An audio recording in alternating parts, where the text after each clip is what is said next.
అందరికీ నమస్కారం. Welcome to my channel. మన రాష్ట్ర ప్రభుత్వం బడ్జెట్ని అయితే ప్రవేశపెట్టిందండి. దాదాపుగా 2,94,00,00,000 కోట్లతో వారి బడ్జెట్ని అయితే ప్రవేశపెట్టడం జరిగిందనమాట. ఈ బడ్జెట్లో మనకు తల్లికి వందనానికి సంబంధించిన ఒక అప్డేట్ అయితే రావడం జరిగింది. తల్లికి వందనానికి సంబంధించి ఎన్ని కోట్ల రూపాయల నిధులను మంజూరు చేయాలని చెప్పేసి, అది ఎప్పుడు రిలీజ్ చేయాలని చెప్పేసి మన రాష్ట్ర ప్రభుత్వం ఒక కీలక నిర్ణయం అయితే తీసుకుందండి. దానికి సంబంధించిన పూర్తి వివరాలను మనం ఈ వీడియోలో అయితే చూసేద్దాము. మీరు ఇంతవరకు నా ఛానల్ను సబ్స్క్రైబ్ చేసుకున్నట్టయితే దయచేసి సబ్స్క్రైబ్ బటన్ పైన క్లిక్ చేసి గంట సింబల్ పైన ప్రెస్ చేసి ఆల్ పైన క్లిక్ చేయండి. దీనివల్ల నేను చేసే ప్రతి వీడియో యొక్క నోటిఫికేషన్ మీకు అందుతుంది. ఏపీ ప్రభుత్వ పథకాలకు సంబంధించిన ఏ సమాచారాన్ని మీరు మిస్ అవ్వకుండా ఉంటారు. లైక్ చేయండి, షేర్ చేయండి. వీడియోని ఎక్కడా స్కిప్ చేయకండి, చివరి వరకు చూడండి. దీనివల్ల ఇంపార్టెంట్ పాయింట్స్ మిస్ అవ్వకుండా ఉంటారు. ఇక ఆలస్యం చేయకుండా వీడియోలోకి అయితే వెళ్ళిపోదాం. రాష్ట్ర వ్యాప్తంగా కూటమి ప్రభుత్వం అధికారంలోకి వచ్చి 4 నెలలు అయితే కావస్తోందండి. ఈ 4 నెలల తర్వాత మన రాష్ట్ర ప్రభుత్వం రాష్ట్ర బడ్జెట్ని అయితే ప్రవేశపెట్టిందండి. అసెంబ్లీ సమావేశాలు జరుగుతున్నాయి ఇప్పుడు. ఈ అసెంబ్లీ సమావేశాల్లో రాష్ట్ర బడ్జెట్ను ఆర్థిక శాఖ మంత్రి పయ్యావుల కేశవ్ గారు ప్రవేశపెట్టడం జరిగిందనమాట. ఈ బడ్జెట్ 2,94,00,000 కోట్లతో ప్రవేశపెట్టడం జరిగిందనమాట. ఈ బడ్జెట్లో తల్లికి వందనం పథకానికి సంబంధించి నిధులు కేటాయించడం జరిగింది. ఇది ఎప్పుడు రిలీజ్ అవుతుంది, ఈ తల్లికి వందన పథకంకి ఎన్ని కోట్లు మనకు మంజూరు చేయబడింది, ఎప్పటి నుంచి ఈ పథకం అమల్లోకి రానుంది, ఈ తదితర విషయాలన్నీ మనకు తెలియజేయడం జరిగిందనమాట. మొదటగా తల్లికి వందనం పథకాన్ని అమ్మఒడి పథకంగా మనందరికీ తెలిసిన విషయమేనండి. అమ్మఒడి పథకంలో మనకు వైసీపీ గవర్నమెంటు 15,000 రూపాయలు ఇస్తామని చెప్పేసి చెప్పడం అయితే జరిగింది. అయితే మెయింటెనెన్స్కి 2,000 రూపాయలు తీసుకొని 13,000 రూపాయలు ప్రతి బిడ్డ యొక్క తల్లి ఖాతాలోనికి వేసేవాళ్ళు. అయితే ఇంట్లో 2 పిల్లలు ఉన్నట్టయితే కేవలం ఒక్కరికి మాత్రమే ఈ అమ్మ ఒడి పథకం ద్వారా డబ్బులను అయితే అందజేసేవాళ్ళు. మన కూటమి ప్రభుత్వం అధికారంలోకి రాకముందు మేనిఫెస్టోలో ప్రకటించడం జరిగిందనమాట. పేదలైన విద్యార్థులందరికీ ఎంతమంది ఉన్నా సరే, ఇంట్లో ఒక్కరున్నా, 2 3 4 ఒక్కరుంటే 15,000, 2 30,000, 3 45,000, 4 60,000, ఇలా ఎంతమంది ఉన్నా అంతమందికి మనము డబ్బులు ఇస్తాము అని చెప్పేసి కూటమి ప్రభుత్వం అయితే చెప్పడం జరిగిందనమాట.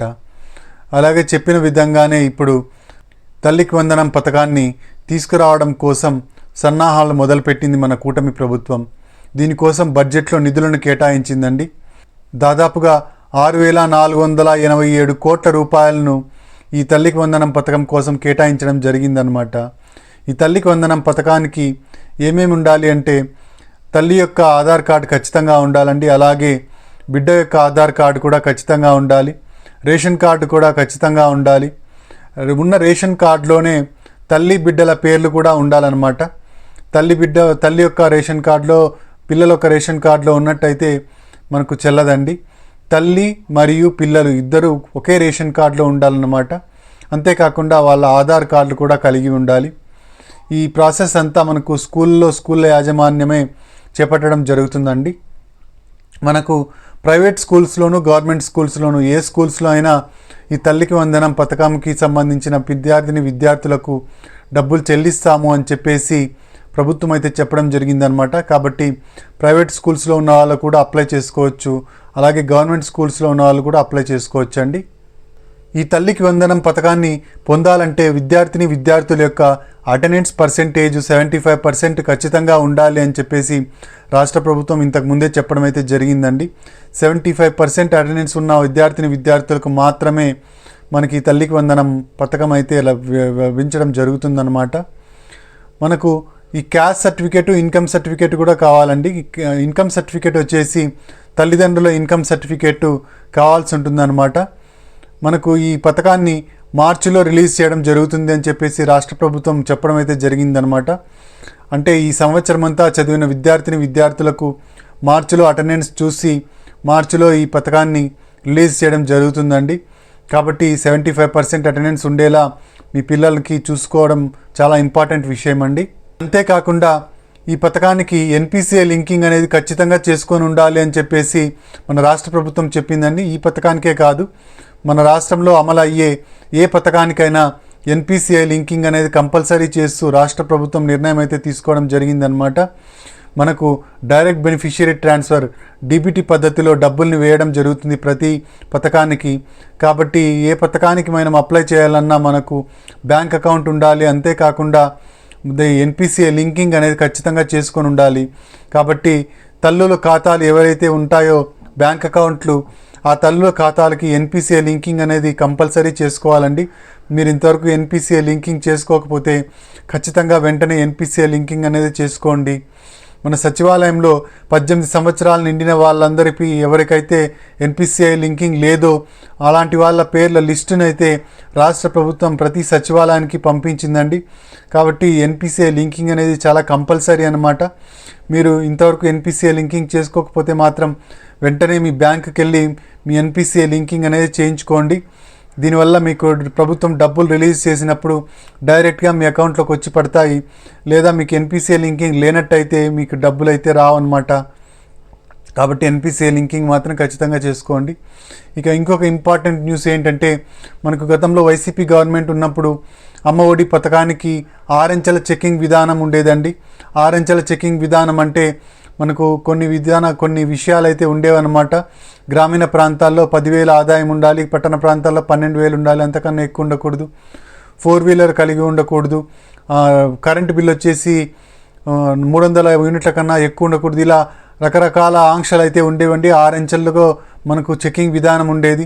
అయితే కూటమి ప్రభుత్వం ఈ 6 అంచెల చెకింగ్ విధానాన్ని తీసేస్తాము అని చెప్పేసి ప్రకటించడం జరిగిందనమాట. కాబట్టి మనకు ఈ 6 అంచెల విధానం తీసేయడం వల్ల లబ్ధిదారుల సంఖ్య అయితే పెరిగే అవకాశం ఉంటుంది. చాలామందికి 6 అంచెల విధానంలో ఫిల్టరేషన్లో ఈ డబ్బులు అయితే వచ్చేవి కాదండి. కానీ ఇప్పుడు ఈ 6 అంచెల చెకింగ్ విధానాన్ని తీసేయడం వల్ల చాలామందికి ఈ లబ్ధి అయితే చేకూరడం జరుగుతుందన్నమాట. అంతేకాకుండా ఒకరికే కాకుండా ఇద్దరు పిల్లలు ఉంటే ఇద్దరికి, ముగ్గురుంటే ముగ్గురికి, ఇలా ఎంతమంది ఉంటే అంతమందికి ఇవ్వడం జరుగుతుంది. కాబట్టి మనకు పిల్లలందరికీ ఈ డబ్బులు అయితే పడడం జరుగుతుందండి. ఈ ప్రాసెస్ అంతా మనకు స్కూల్స్లోనే జరుగుతుందండి. మనకి ఈ డాక్యుమెంట్స్ సబ్మిషన్ అంతా స్కూల్స్లోనే జరుగుతుంది. మీరు ఇంతకుముందు అమ్మ ఒడి పథకానికి ఒక పిల్లానికి నమోదు చేసుకున్నట్లయితే ఇంకొకరికి కూడా మీరు నమోదు చేసుకోవాల్సి ఉంటుంది.